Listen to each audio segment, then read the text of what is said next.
Y bueno, voy a presentar a nuestro invitado. Bueno, Pedro Regalado Ucbe es teólogo, profesor y poeta maya. Nació en el seno de una familia maya monolingüe en Tuxtla, Yucatán, el 13 de mayo de 1963. Es licenciado en Teología y en Educación Media en el área de Ciencias Sociales por la Escuela Normal Superior de Campeche y actualmente es profesor de la Escuela de Creación Literaria en Lengua Maya del Centro Estatal de Bellas Artes. Eh, tiene publicaciones, sobre todo ensayos y poemas, ¿no? Que pueden encontrar en distintos medios, como en La Jornada de la Hojarasca y en otros periódicos nacionales. Y además, pues ha desarrollado proyectos de promoción y difusión de la cultura y lengua maya, ¿no? Entonces también tiene varios premios. Y bueno, esta es una presentación muy corta y si Pedro quieres abonar más precisamente a tu propia presentación, pues adelante. Y bueno, tú puedes tomar la palabra y te agradecemos bastante que hayas aceptado nuestra invitación para hablar de temas, por ejemplo, que tú bien conoces en la península de Yucatán. Entonces, pues adelante y muchas gracias nuevamente.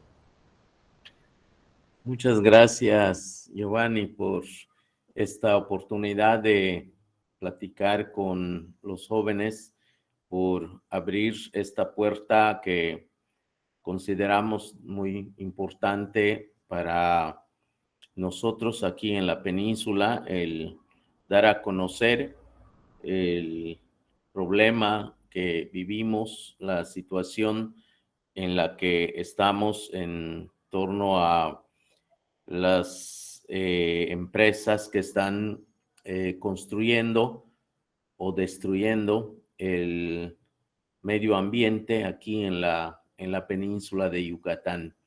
Como habíamos pensado hablar un poco sobre la península de Yucatán como un territorio en riesgo, pues voy a platicar, voy a comentar algunas cosas que tienen que ver con esta propuesta. En realidad, la península de Yucatán ha estado en riesgo siempre y el tema es que tendríamos que preguntarnos para quiénes está en riesgo y quiénes son los afectados en este riesgo y quiénes son los que obtienen algún beneficio en, en el contexto de este riesgo.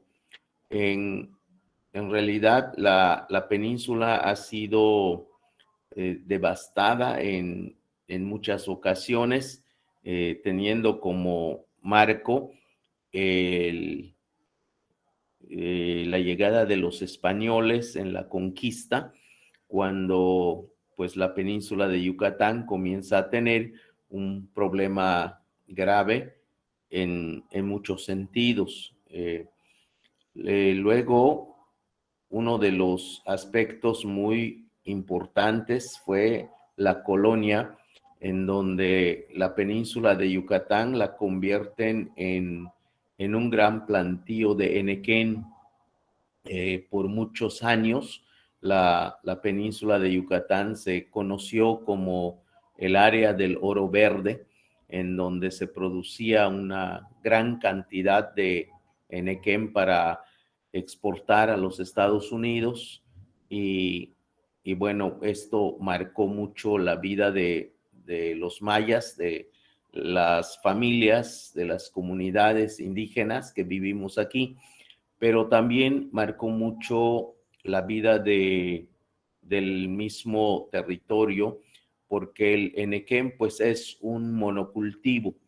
Entonces este monocultivo vino a destruir una gran cantidad de selva y pues se podía observar miles de hectáreas de este plantío, de estos planteles. Y bueno, esto vino a generar igual un problema grave para la península de Yucatán. A la par del henequén también se cultivó la caña de azúcar, por un buen tiempo. La península de Yucatán también fue devastada por quienes implementaron estas empresas o estos proyectos de la caña de azúcar. Y después de estas dos experiencias muy fuertes, viene también una tercera actividad que igual amenaza y golpea de una manera muy fuerte la vida y el medio ambiente, la selva de la península de Yucatán, que es la ganadería. Actualmente la ganadería es una actividad importante aquí en Yucatán. El pueblo donde yo vivo, este pueblo se llama Buxots, es uno de los pueblos que vende una gran cantidad de ganado, de vacas, de este tipo de industria, porque pues hay tantos ranchos que han devastado una gran cantidad de selva y los han convertido en potreros, en plantíos de zacate, y pues son enormes. Hay ranchos que tienen entre 10, 12, 15 mil vacas, y bueno, tienen igual una gran cantidad de hectáreas o miles de hectáreas de potrero que pues ha acabado con la selva. Entonces ha sido como bastante difícil la situación aquí con nosotros en relación al medio ambiente. Pero hace unos 15 años más o menos comienza a llegar otro megaproyecto que es un monocultivo que es la soya y la soya transgénica. Y esta soya también, pues bueno, es un tipo de proyecto que impactó de una forma negativa nuestro medio ambiente y comenzó a deforestar miles de hectáreas de tierra, ¿no? Entonces, en este sentido, la península de Yucatán ha sufrido una gran cantidad de impactos ambientales, de impactos negativos, pero en los últimos años ha sido peor todavía porque en esta península que se compone de 3 estados, que son Yucatán propiamente, Campeche y Quintana Roo, pues se ha comenzado a desarrollar algunos proyectos muy grandes que le llamamos megaproyectos, que son justamente estos de la soya transgénica, las granjas porcícolas, los parques eólicos y fotovoltaicos, las construcciones de hoteles y restaurantes por las inmobiliarias, y finalmente por el proyecto estrella de este sexenio, que es el tren mal llamado Maya. Entonces, todos estos proyectos tienen en común una cuestión que a nosotros como comunidad maya nos pone en riesgo, que es la ocupación de grandes cantidades de tierra, grandes cantidades de lugares en donde hay ciertos recursos, lo que se llama recursos naturales, porque, por ejemplo, los que cultivan la soya, pues han escogido las mejores tierras en Quintana Roo y en Campeche, que son tierras fértiles y donde cada año el agua que cae desde Chiapas viene llegando y recalando hasta aquí en Campeche y en Quintana Roo, pues esto también se aprovecha y entonces, bueno, ocupan una gran cantidad de tierra. Lo mismo las granjas porcícolas, que son una especie de crianza de cerdos que no tienen, digamos, una gran cantidad de hectáreas, pero el problema es que el olor o el mal olor que generan estas granjas ocupan en alrededor de 3 o 4 kilómetros a la redonda, porque cada granja cría por lo menos 200,000 cerdos y es una gran cantidad de animales que en lo general tiran sus desechos en el cenote o simplemente en la tierra, y eso pues genera un impacto ambiental muy, muy fuerte, no solamente en la tierra, sino en el agua, porque aquí en Yucatán pues tenemos cenotes y bueno, en estas granjas pues tiran sus desechos en los cenotes y pues también contaminan el aire.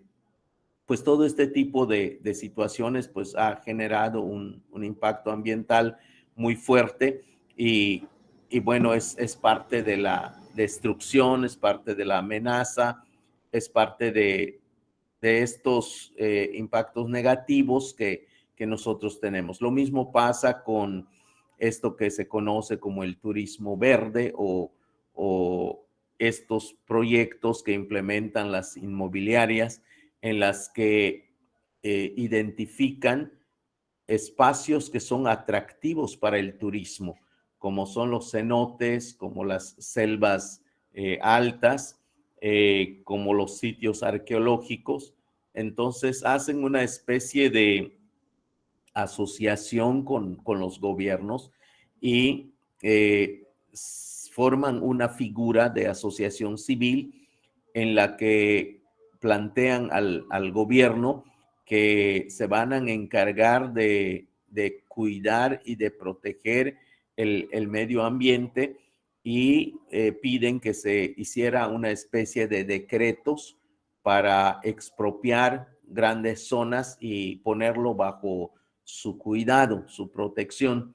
Entonces, así es como se han hecho de miles de hectáreas de tierra, de lagunas enteras, de sitios arqueológicos importantes, de zonas selváticas, en fin, todo este tipo de situaciones que nosotros consideramos un despojo, pues bueno, es a costa de las comunidades indígenas, cosa que nos parece paradójico porque nosotros pues tenemos muchos años aquí viviendo y, y seguimos cultivando, seguimos haciendo la milpa, seguimos estando en el mismo terreno y no lo hemos acabado porque no se trata de acabarlo, porque hay todo un pensamiento que protege, que cuida y que permite que el monte se vaya regenerando de nuevo. Y bueno, esto que a lo mejor le llaman sustentabilidad, creemos que eso es lo que quieren decir con ello y que, bueno, nosotros lo hemos practicado por miles de años. Sin embargo, aquí las empresas cuando llegan, pues con el nombre del desarrollo o en nombre del desarrollo, generan una especie de actividad que repercute primeramente en contra de la naturaleza, en contra de la selva, en contra del agua, en contra de la tierra y bueno, finalmente repercute también en nuestra vida. En el caso de la soya transgénica, pues no es solamente el cultivo, que en sí ya es una destrucción de nuestra selva, sino que es también otra actividad sumada a esta que es muy lamentable, que es la fumigación de este plantío con glifosato y se hace a través de avionetas o con maquinarias motorizadas y esto tiene como resultado, entre otras cosas, no solo el envenenamiento de esta tierra que se fumiga directamente, sino la matanza de millones de abejas, de miles de apiarios que están en torno a estos lugares. Pero no solo eso, sino esta fumigación que se hace también acaba con plantas que son medicinales, que nos sirve para apoyarnos en nuestra salud y que bueno, con una fumigación tan espantosa como esta que se hace, pues se pierden una gran cantidad de plantas que eran aquí plantas tan comunes y que se podían encontrar en cualquier parte. O ahora no es así tan grave ha estado este asunto que a día de hoy parte de las celebraciones que se preparan para este fin de mes y principios del que viene, que tiene que ver con la celebración de los muertos, se hace con una planta que le llamamos pujuk aquí y que creo que allá ustedes le llaman cempasúchil. Entonces, estas flores amarillas era una cosa tan común aquí que había por todas partes en esta época y están comenzando a florecer y se ve como un mar amarillo. A día de hoy es espantosa la situación porque quien quiera su cempasúchil lo tiene que ir a comprar en el mercado porque ya no lo tenemos aquí y se tiene que exportar, importar de otros lugares para que se pueda conseguir un poco porque toda esta zona que ha padecido una fumigación impresionante, pues no tiene ya esta planta y con esta pues una gran cantidad de plantas medicinales. También sobre las abejas nativas que tenemos aquí, estas que se llaman meliponas, que no tienen aguijón, que producen una miel muy importante y que es medicinal, pues también se mueren. Y una gran cantidad de insectos que son polinizadores y también pues los pájaros o los murciélagos que forman parte de la polinización de este territorio, pues caen abatidos frente a este problema de la fumigación. Entonces, esto pues nos ha dañado y lo lamentable es que legalmente estamos indefensos frente a esta situación porque primero son grandes corporaciones que están aquí asociadas o en complicidad con el Estado, con las secretarías. Esta Semarnat, por ejemplo, que tenemos, pues al principio pues mucha gente pensó que con la llegada de Víctor Toledo, pues iba a cambiar ciertas cosas, pero bueno, vimos que no fue así y con María Luisa Albores estamos viendo que está palomeando todos los estudios de impacto ambiental que las empresas están presentando con graves situaciones. Y en la Secretaría de Cultura está Víctor Villalobos, que es el que finalmente promueve la ley Monsanto y que es empleado de Monsanto.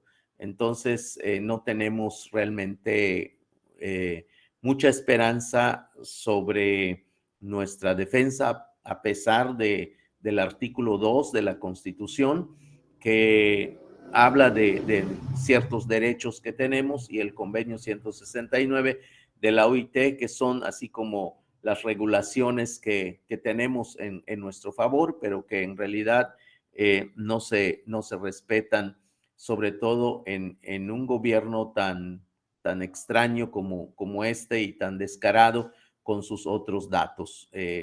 Es la situación que prevalece aquí con el tema del medio ambiente. En ese sentido, pues, entre los resultados que tenemos es que en la leche materna hay glifosato. Los niños cuando comienzan a tomar su leche, la leche materna, pues están bebiendo glifosato desde muy pequeños. El agua está contaminada también no solo con glifosato, sino en la parte norte de Quintana Roo, en donde está desarrollado el turismo de alto impacto, pues en los cenotes se han encontrado restos de cocaína y una serie de situaciones que envenenan el agua. En la zona de los anillos de cenote, donde están las granjas porcícolas, el agua está contaminada de caca de cerdos. Entonces tenemos una situación difícil con la cuestión del medio ambiente. Pero además es curioso porque las leyes que se suponen deberían proteger esto, no lo hacen, pero sí le prohíben al campesino cortar guano, por ejemplo, para techar las casas. Aquí en Yucatán tenemos una palma que le llamamos guano, que son unas palmas que nos sirven para ponerle techo a nuestras casas. Pues si la Semarnat o cualquier autoridad ambiental ve que uno trae guano para techar su casa, pues te detienen y te llevan en la cárcel porque estás atentando contra la naturaleza. Eso pasa si cortas algún árbol para construir tu casa y pues igual te llevan al bote. Entonces tienes de a fuercita que comprar bloques, tienes que hacer tu casa con los materiales que el Estado permite. Pero además el encontrar hoy maderas, el encontrar hoy guano ya es un milagro. Las situaciones que no hay solamente están alguna posibilidad de encontrarlos en los espacios que están como protegidos, como zonas protegidas. Entonces es una situación como muy, muy lamentable en lo ambiental. En lo social, pues creo que está peor la situación con la llegada de estos proyectos, por lo menos en el caso del tren. Hemos visto una incursión agresiva del narcotráfico en todos los niveles. Hay una incursión de la violencia que no conocíamos en las comunidades y que los escuchábamos o los leíamos en el periódico, o los veíamos en la televisión, pero que pues muchos pensamos que pues nosotros estábamos alejados de esta situación y que lamentablemente no es así. Hoy en cualquier parte de la península de repente escuchamos que llegaron 2 personas con armas de alto poder y ejecutaron a un vecino, ejecutaron a una persona del pueblo sin que esto aparezca ni siquiera en los medios de comunicación. Esto es una situación que no vivíamos, y lo que se dice es que, bueno, era narcomenudista en Cancún o en Playa del Carmen o en la Riviera Maya, y es un ajuste de cuentas, o que no pagó la droga que agarró. Y bueno, igual comienza a verse con mayor normalidad el que las avionetas cargadas de enervantes aterricen en un camino clandestino y bueno, carguen gasolina, se levanten otra vez y como si nada estuviera pasando, y se escucha que está allí la Guardia Nacional, pero resulta que llegó tarde, que no supo cómo fue, y bueno, pues además, también la violencia comienza a ser parte de la vida de las comunidades, porque la gente que vendió su tierra o cedió su tierra o, creyó ese cuento de que le iba a ir mejor con el programa del gobierno,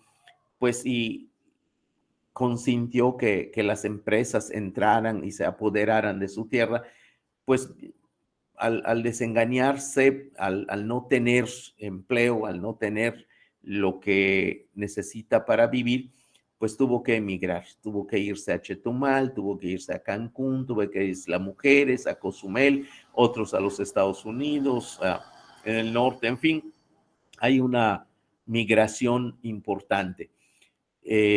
Muchos de estos parece que van a una escuela, parece que van a un centro donde los entrenan, donde los educan, porque son jóvenes, son muchachas, señoritas, jovencitas, jovencitos que salen de su comunidad y se van a estos lugares. Regresan ya después de un año, después de año y medio o 2 años, como personas irreconocibles ya en su carácter, en su modo de ser, peleando con armas de fuego, peleando con armas blancas, violentando a los de su pueblo. Y estos muchachos que salen y se van a estos lugares que se conocen como centros turísticos o polos de desarrollo, pues vienen como cargados de un carácter distinto, de generar violencia, y entonces golpean muchas veces a los niños, a las mujeres, a los mismos habitantes de sus propios pueblos, como si cambiaran totalmente de pensar, de ser y de mirar lo que antes eran en la comunidad. Esto también está pasando mucho, y no solo esto, sino en el tema de la comida, pues en las comunidades acostumbrábamos cultivar la milpa para tener maíz, para tener frijol, para tener calabaza, para eh, pues comer sano, comer bien, y inclusive la carne que consumimos es carne de los animales que entran en la milpa y los cazamos. Hay venados, hay jabalíes, hay tepezcuintles, hay pavos de monte. Y bueno, el campesino acostumbra a cazar algunos de estos animales para comer, y son animales muy sanos porque se alimentan también de maíz y de los frutos que se cosechan en la milpa. Pero la gente que se va a emplearse en los restaurantes o en los hoteles, en los centros turísticos, pues regresan con otra mentalidad, sienten que son el chef más importante del mundo, y comienzan a implementar otras costumbres, otras formas, de tal manera que el plástico comienza a ser como parte de la alimentación en las comunidades. Y pues también eso genera enfermedad, genera una forma de alimentarse que repercute en la salud de la gente que vivimos en los pueblos. Otra situación social que se da, pues es la desintegración familiar a raíz de esta migración que se padece entre la gente de los pueblos. Pues bueno, hay varios que ya son pareja, que ya son esposo, esposa, a veces con un niño, con 2 niños, se tienen que ir a buscar trabajo, y muchas veces no regresan, o regresan 2 años después ya con otra familia. Y bueno, el tema de la prostitución, el tema de la desaparición de niños, de menores, y otro paisaje que hoy se comienza a ver como natural, como normal, que es muy lamentable, pues son los muertos embolsados. Hoy en Bacalar, por ejemplo, ya es así como el cementerio de la delincuencia, en donde todo el tiempo aparecen las veredas cuerpos embolsados, descabezados, mutilados, y con un letrero a veces. Y bueno, pues al principio la gente comenzó a tener como miedo, pero hoy la gente ya lo comienza a ver como normal. Y bueno, esta situación es lamentable.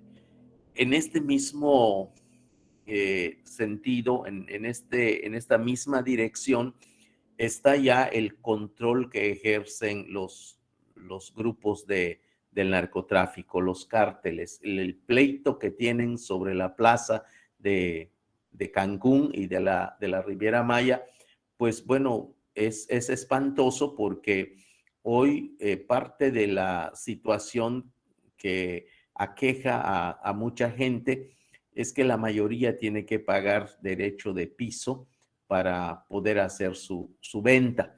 La gente que tiene un lugarcito donde vende tamales o donde vende panuchos o vende cochinita o vende pollos, cualquier tiendita ahí, pues está pagando por lo general su derecho de piso al narcotráfico. Pero además no solo a estos pequeños, también a los grandes. Lo que nosotros sabemos de fuentes directas es de gente que llega a trabajar como albañil en una de las construcciones de hoteles o restaurantes, pues los viernes, que es día de pago, pues un poco antes de que se comience a pagar, llega el representante del cártel a cobrar el derecho de piso a todos los albañiles, empezando con el contratista de la obra. Entonces tienen que pagar todos y si no, pues bueno, comienzan las matanzas.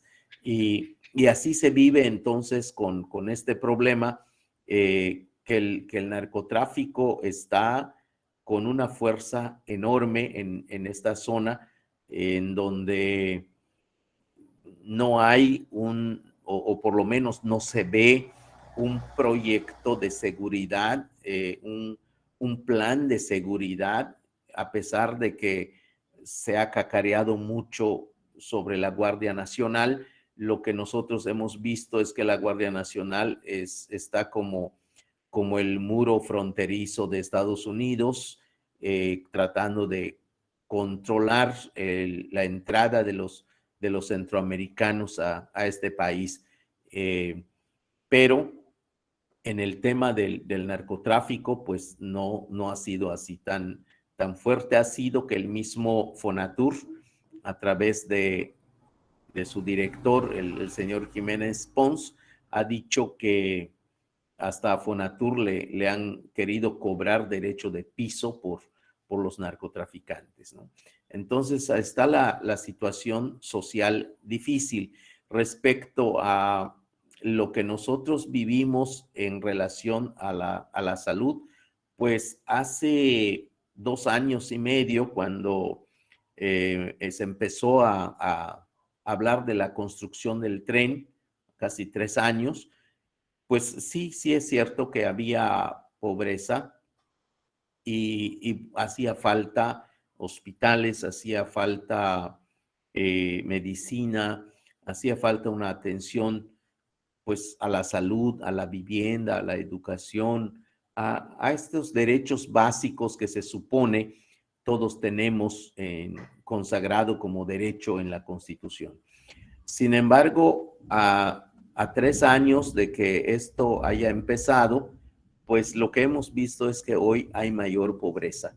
Y acaba de sacar el Coneval un estudio de la península de Yucatán y dice que a 2 años la pobreza se ha disparado de los que pues son pobres hace 2 años, hoy están en la extrema pobreza. Entonces, la promesa de que se iba a generar empleos, pues sí, hay ciertos empleos, hay algunos cientos o miles de empleos que está dándose en torno al Tren Maya, pero la gente que no sabe cómo funciona, pues puede creer que quienes están siendo beneficiados somos los locales, pero no es así. Las empresas hacen contratos con los sindicatos y los sindicatos traen a su gente de otras partes de la República a hacer el trabajo. Así que a los locales no nos toca nada. Nos tocará, pues no sé, el 1% del empleo y de los peores empleos, porque la mayoría de la gente de las comunidades son campesinos. No los puedes poner a construir porque no saben nada de soldadura, no saben nada de tirado de rieles, no saben trabajos técnicos, porque pues no es el trabajo que hacemos. En todo caso, los trabajos del brechado es lo único que hacen y es por un mes, por 15 días, por pues, 3 semanas, y ya se acabó en ese sentido el empleo. Entonces, cuando nos dicen que el tren va a generar un montón de empleos, pues sí está generando empleos, pero no para nosotros, está generando empleos para los demás.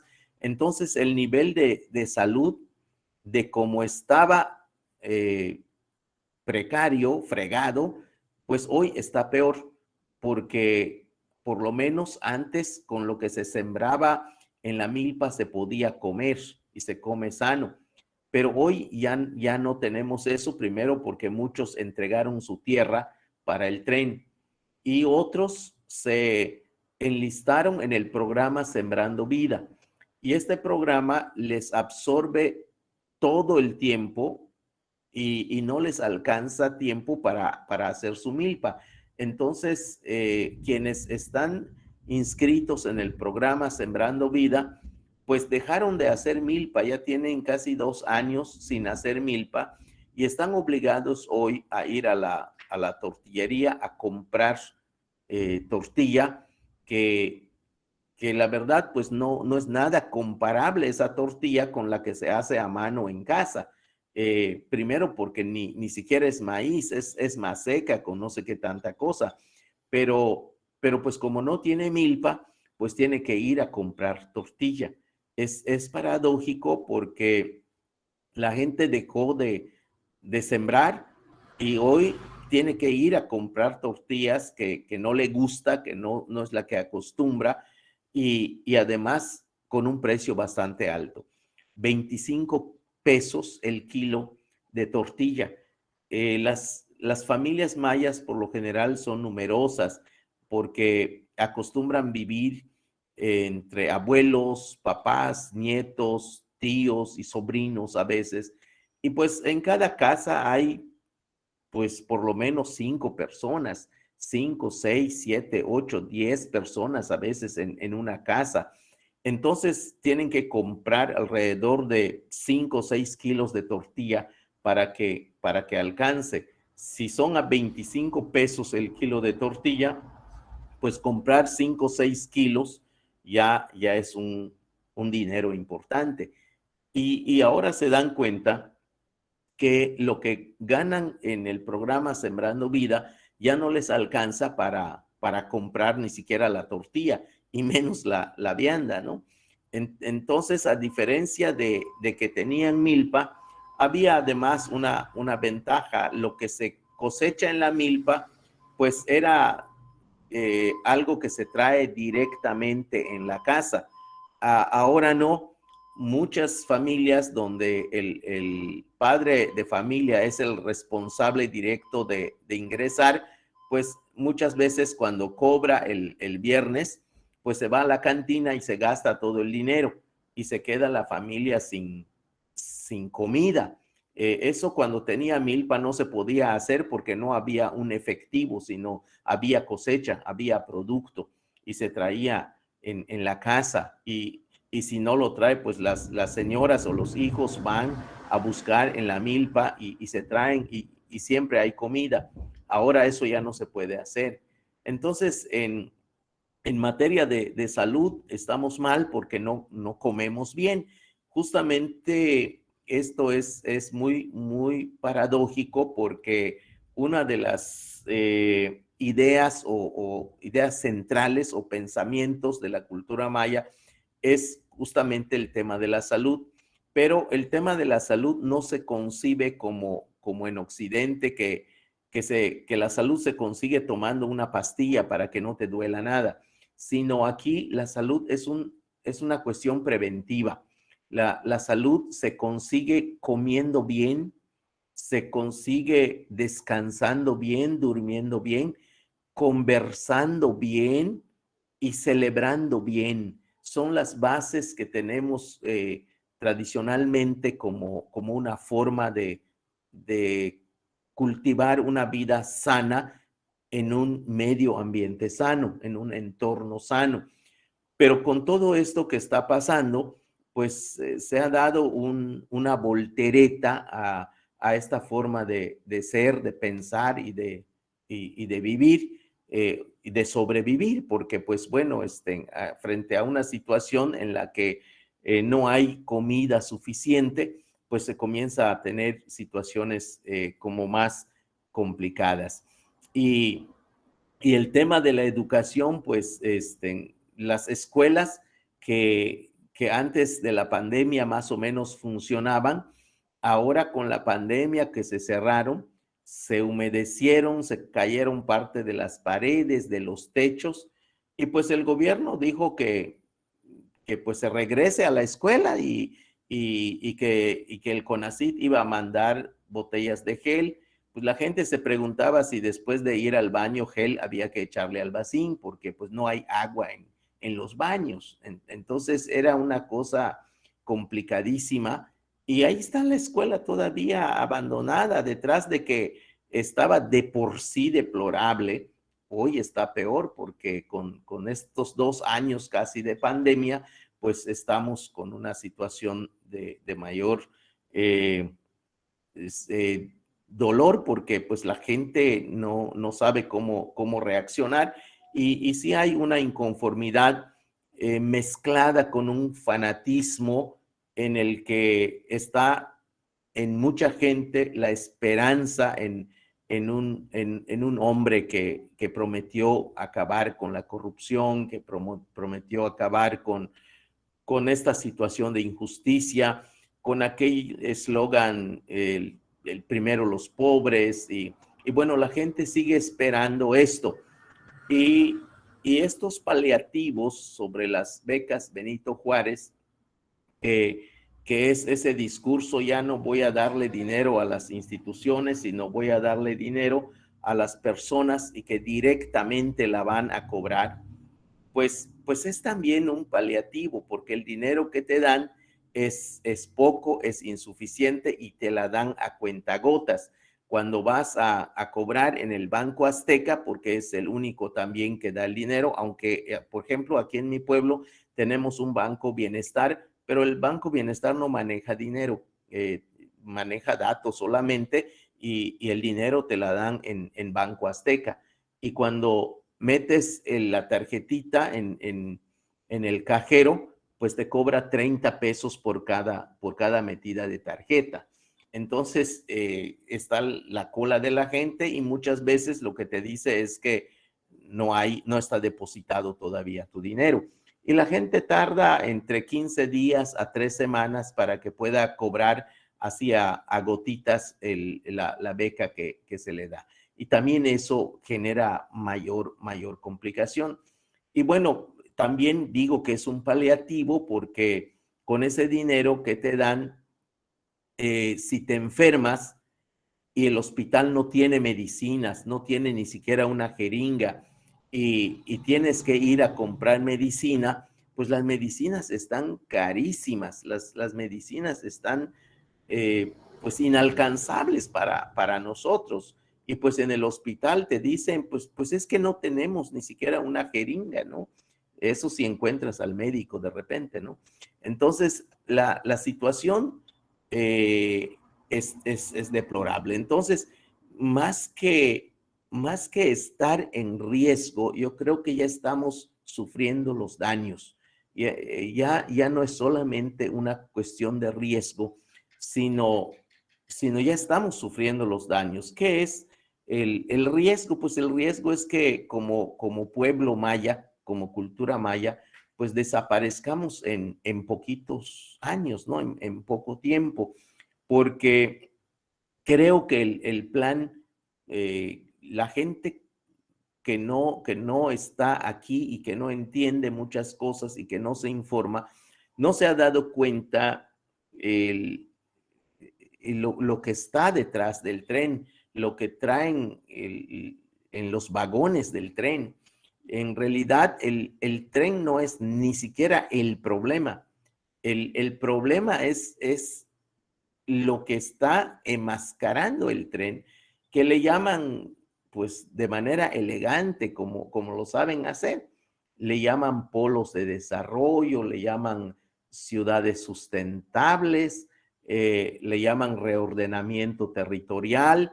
Lo cierto es que lo que nosotros hemos descubierto por la información que tratamos de buscar y estar al día con esto, porque también Fonatur nunca presentó, o por lo menos hasta el día de hoy, no ha presentado un proyecto ejecutivo del tren para evitar que se vengan los amparos, pues no ha presentado un proyecto ejecutivo al respecto.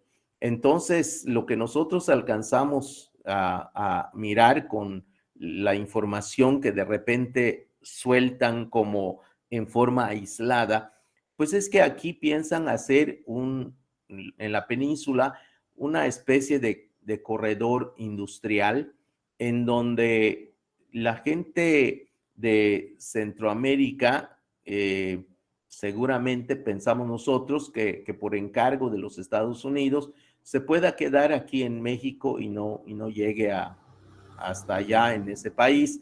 Entonces estaría trabajando en las diferentes fábricas que se van a levantar aquí en las vías del tren. Se plantea construir una gran cantidad de fábricas de diferentes tipos desde aquí hasta el istmo de Tehuantepec, hasta Tenosique, Palenque, donde llegaría y de ahí conecta con el otro tren del istmo de Tehuantepec y allá pues en Estados Unidos tiene los dos mares bajo su poder y lo conecta con ese tren que se viene desde Canadá para aquí, ¿no? Entonces, nos parece que es un proyecto pues bastante antiguo, que no es nuevo y que muchas veces pensamos que tiene que ver con el Tratado MacLean-Ocampo y que hoy se está materializando, hoy se está cumpliendo con este gobierno que se autoproclama de izquierda, que por decreto mató el neoliberalismo. Entonces, la conversión de la península de Yucatán en una especie de ciudad industrial, de espacio industrial, de producción industrial de mercancías, pues condena a la gente local y la gente que vendría también a ocupar estos polos de desarrollo o estas ciudades sustentables, entre comillas, a trabajar y a convertirse en mano de obra barata, en proletarios. Piensan convertir en proletarios a toda la gente de aquí. Y bueno, pues no les importa los valores de la cultura maya, no les importa la lengua maya, no les importa el pensamiento maya, no les importa la forma como nosotros vemos la vida. No, aquí creo que lo importante es esa asociación, esa complicidad con el dinero, con el capitalismo para convertir este espacio en un lugar de grandes empresas que van a construir sus fábricas y que la gente pues se dedique como obreros a ganar su dinerito como viven en otras regiones, ¿no? Eso es digamos, el riesgo que hay, que vemos y que pues bueno, lo hemos dicho oficialmente en nuestros amparos que hemos interpuesto y que bueno, no han funcionado.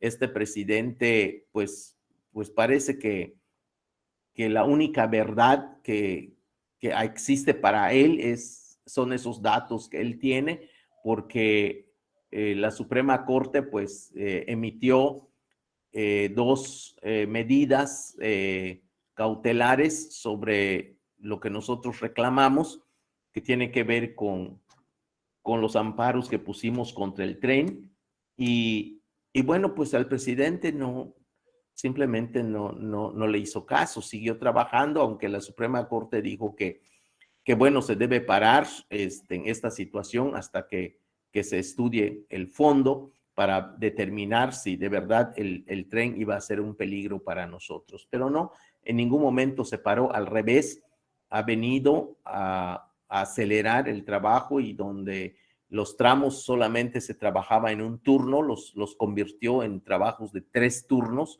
y bueno, tal vez para intimidarnos también. Ellos dicen que no, que es por el narcotráfico, pero pues nosotros pensamos que es para intimidarnos, pues el tramo 6 y 7, donde no hay vías, que es desde Cancún hasta Escárcega, pues lo va a hacer el ejército.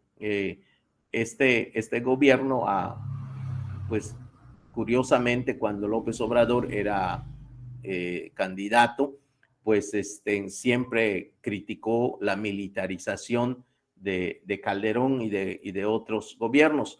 Y hoy vemos que el sector más consentido, más privilegiado es el ejército. Ahora resulta que el bienestar se llama Ejército Mexicano.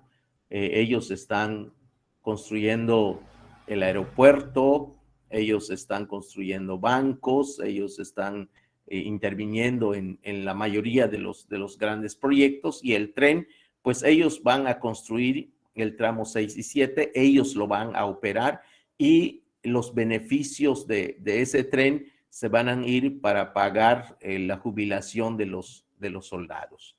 Entonces, cuando nosotros vemos esto, volvemos a preguntarnos, ¿no?, que era para los indígenas de Yucatán, no que nos iban a sacar de la marginación, no que era para generar una mejor vida a quienes vivimos aquí en la península.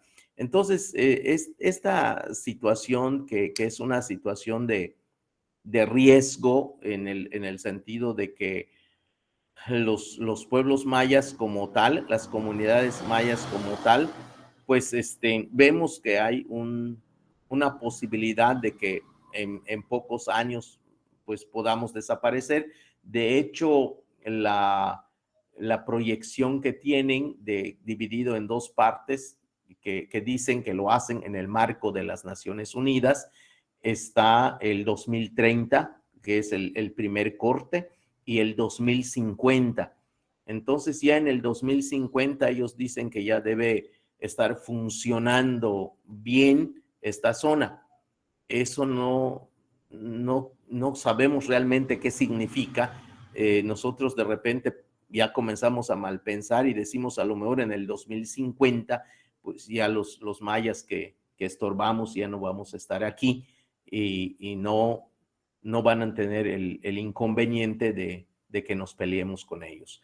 También nos llama mucho la atención cómo los organismos internacionales también tienen una complicidad con esto, porque algunos nos han dicho, bueno, pues si ya la Suprema Corte no les hizo caso, la Comisión Nacional de Derechos Humanos no les hizo caso, pues vayan a los organismos internacionales. Y sí, fuimos a pedir una medida cautelar a la Comisión Interamericana de Derechos Humanos y pues a 2 años no nos ha respondido absolutamente nada. Sabemos que son muy tardados y pues bueno, a lo mejor dentro de 10 años cuando ya el tren pues se esté renovando y modernizando, pues a lo mejor es cuando diga alguna cosa. Pero a día de hoy, después de 2 años de solicitarle una medida cautelar, no nos ha dicho ni sí ni no. Al principio nos fue pidiendo información, le fuimos mandando información sobre los impactos que veíamos y que se estaban dando en esta zona. Y además, varios estudios de científicos calificados que hicieron sobre el agua, sobre el suelo kárstico, sobre la deforestación, sobre las plantas endémicas todo este tipo de estudios científicos los recogimos y se los mandamos y lamentablemente hasta el día de hoy no han dicho nada. Pero lo que más nos sorprendió, lo que más nos llamó la atención y también nos indignó mucho es cómo ONU Habitat pues se cobró al gobierno federal, creo que $5 millones, para que encabece la legitimación del despojo que el tren está haciendo a la gente aquí en la península de Yucatán.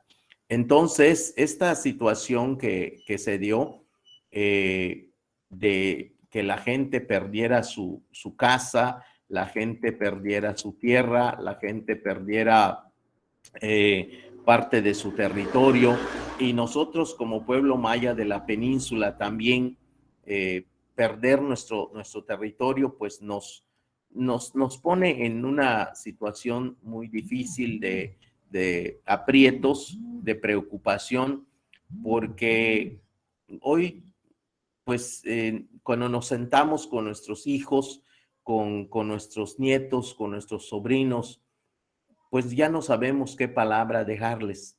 Antes podíamos dejarles una palabra de esperanza, porque nosotros acostumbramos pues decirle a nuestros hijos, y así también nos educaron a nosotros, acostumbrábamos dejarles un mensaje esperanzador, y ese mensaje esperanzador tiene que ver con el territorio, con el monte, con la milpa, con los pájaros, con los animales, con los cenotes, con la lluvia, con el elote, con el maíz. Eso era nuestra esperanza y eso era nuestra narrativa y eso era lo que le dejábamos de herencia a nuestros hijos.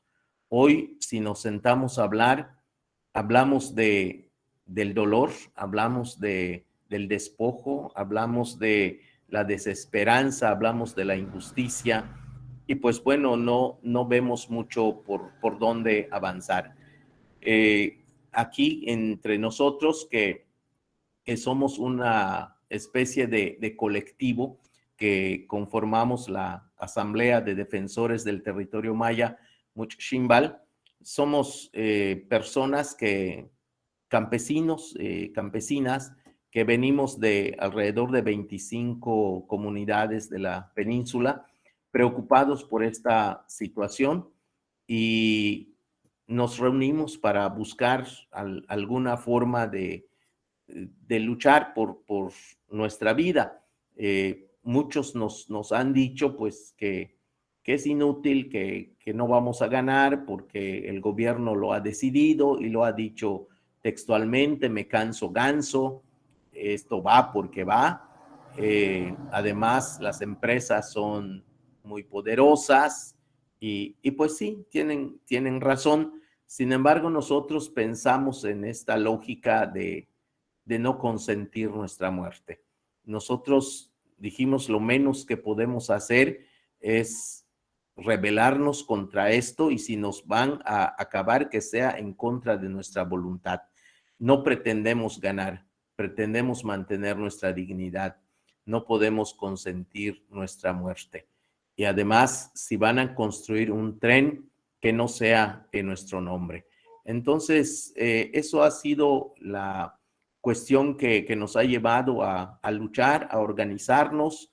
A día de hoy, pues seguimos dando la batalla, y la batalla consiste en primer lugar en informarnos de las mejores fuentes que podamos encontrar, de no comprar la información que se nos da, porque sabemos que esa información oficial no es información, es propaganda.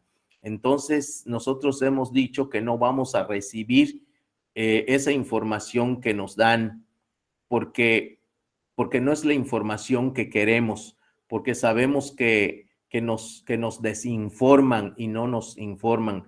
Los datos que nos dan, que derraman todos los días sobre nosotros, son los datos que no necesitamos, son los datos que ellos necesitan. Y pues nosotros ignoramos esos datos y buscamos otros que nos puedan ayudar a entender mejor nuestra situación. una vez que tenemos la información, pues lo traducimos a la lengua maya y recorremos las comunidades y platicamos con los compañeros, con las compañeras en las diferentes comunidades. Salimos a darles la información, a generar la reflexión y pues bueno, cada comunidad toma la decisión de enfrentar o no esta realidad que vivimos, pero nosotros por lo menos ya les dijimos que hay otra cosa que deben saber, que hay otra cosa que deben conocer y que no se deben conformar con eso. También cuando nosotros, pues de repente aquí abajo no podemos, tratamos de buscar como parte de nuestra estrategia algunos amigos, aliados que en la academia, en las universidades, que hacen estudios y bueno, pues hay gente que nos ha apoyado mucho con sus trabajos de investigación, como Violeta Núñez, como Giovanna Gasparello, como Ana Esther Cesenia, esta gente que pues ha tenido un corazón muy solidario con el pueblo maya, pues nos ha ayudado con sus trabajos de investigación y pues bueno, esto lo usamos para construir una narrativa más accesible a la gente de las comunidades. Y también con base a esta información, pues hemos buscado de repente algún abogado solidario también, porque pues en la asamblea no tenemos dinero porque no queremos bajar recursos como hacen las asociaciones civiles, porque también hemos entendido que muchas veces el dinero que bajan de las fundaciones se convierte en el tema principal y dejan de hacer lo que necesitan hacer. Entonces nosotros pensamos que si bien es cierto tenemos un problema porque no tenemos dinero, pues también sabemos que si tuviéramos dinero ya no tendríamos un problema, sino dos problemas. Entonces decidimos no tener dinero para esto y que todos los que estemos aquí vamos a ser voluntarios para que podamos hacer el trabajo como nuestro corazón y nuestras posibilidades nos lo permitan. Y pues bueno, así le hemos hecho.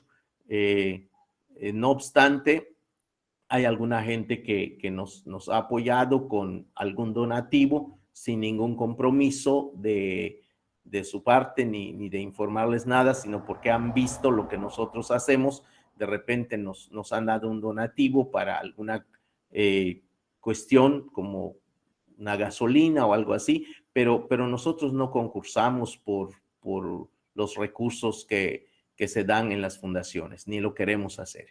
Entonces, ese trabajo que hacemos es por solidaridad, este trabajo es porque estamos convencidos, porque sabemos que pues nadie lo va a hacer, los afectados principales somos nosotros. Por eso nosotros no estamos peleando por otros, estamos peleando por nosotros. Y si el resultado de nuestra lucha beneficia a los demás, qué bueno, nos alegra, pero nosotros pensamos que el territorio maya pues es un territorio donde nosotros nacimos, vivimos y que somos responsables de cuidarlo, de protegerlo y hasta donde nos alcance nuestra posibilidad, pues lo vamos a hacer. Eso es lo que nosotros hemos dicho. Por eso la consigna principal de la asamblea es: la tierra no se vende ni se renta. Esto es la cuestión que tenemos. Y la otra consigna es: no vamos a negociar con ningún partido político. Los partidos políticos no son la solución, son el problema. Y no vamos a arreglar nada absolutamente con ellos, ni que sean morenas, ni que sean güeras, ni de ningún color. No vamos a hablar con ellos, porque ellos son los que tienen a sus diputados y hacen las leyes a modo para las empresas, y en este caso del tren, pues es el mismo gobierno quien está encabezando un proyecto tan destructivo para la península de Yucatán. Y decíamos que antes pues nuestra lucha era contra las empresas, pensando que el gobierno podría ser una tercera opción que pueda mediar, pero pues ya vimos que no. Hoy el gobierno es juez y parte, y es el que promueve este gran proyecto de destrucción que le llaman desarrollo.